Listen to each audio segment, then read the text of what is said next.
ലാൽ സലാം മോഹൻലാൽ നായകനായി എത്തുന്ന ഹൃദയപൂർവ്വം സിനിമയുടെ സെൻസറിങ് കഴിഞ്ഞിരിക്കുകയാണ്. സിനിമയ്ക്ക് ക്ലീൻ യു സർട്ടിഫിക്കറ്റാണ് ലഭിച്ചിരിക്കുന്നത്. ഇതിനിടയിൽ ചാനൽ ഒന്ന് സബ്സ്ക്രൈബ് ചെയ്യുന്ന കാര്യം ഓർമ്മിപ്പിക്കുകയാണ്. സിനിമ ഇറങ്ങാൻ പോകുന്നത് കൃത്യം ഇനിയും 7 ദിനങ്ങൾ കൂടെ മാത്രമാണ് ബാക്കി നിൽക്കുന്നത്. ഇതിനോടകം തന്നെ മോഹൻലാലിൻ്റെ അടുത്ത 200 കോടി ആകുമോ എന്നുള്ള ചർച്ചകളിലാണ് സോഷ്യൽ മീഡിയ. തീർച്ചയായും അത് 200 കോടിയിലെത്തട്ടെ എന്ന് ആശംസിക്കുകയാണ്. ഇന്ന് സിനിമയുടെ ഈ ഒരു സെൻസറിങ് കഴിഞ്ഞപ്പോൾ ഒരു കാര്യം നമുക്ക് വെളിവാകുന്നു. ക്ലീൻ യു സർട്ടിഫിക്കറ്റും സിനിമയുടെ ദൈർഘ്യവും നമുക്ക് ലഭിക്കുകയാണ്. സിനിമയുടെ ലെങ്ത് 151 മിനിറ്റാണ്. അതായത് 152 മിനിറ്റിന് താഴെയാണ് സിനിമ നിൽക്കുന്നത്.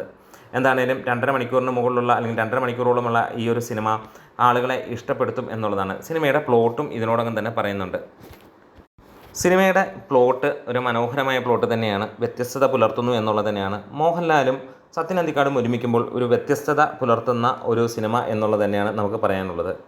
എന്താണേലും ഇതിനകത്തിലെ പ്രമുഖ താരങ്ങൾ മീര ജാസ്മിൻ ക്യാമിയോ റോളിലുണ്ടെന്നുള്ളതും സിദ്ദിഖ്, ലാലു അലക്സ്, നിഷാൻ, ജനാർദ്ദനൻ, ബാബുരാജ് തുടങ്ങിയവരെല്ലാം തന്നെയുണ്ട്. അതേപോലെ തന്നെ മോഹൻലാൽ, മാളവിക മോഹനാണ് മെയിനായിട്ടുള്ള താരങ്ങളായി എത്തുന്നത്. ഒപ്പം സംഗീതയുമുണ്ട് എന്നുള്ളതാണ് പറയാനുള്ളത്.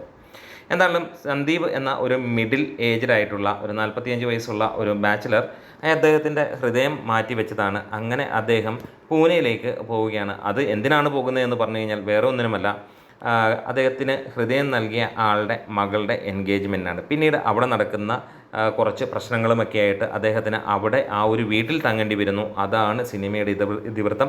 ഇവിടെ നിന്ന് അങ്ങോട്ട് സിനിമ തുടങ്ങുന്നു എന്ന് തന്നെ പറയാം. എന്തായാലും വ്യത്യസ്തത പുലർത്തുന്ന ഒരു പ്ലോട്ട് തന്നെയാണ്.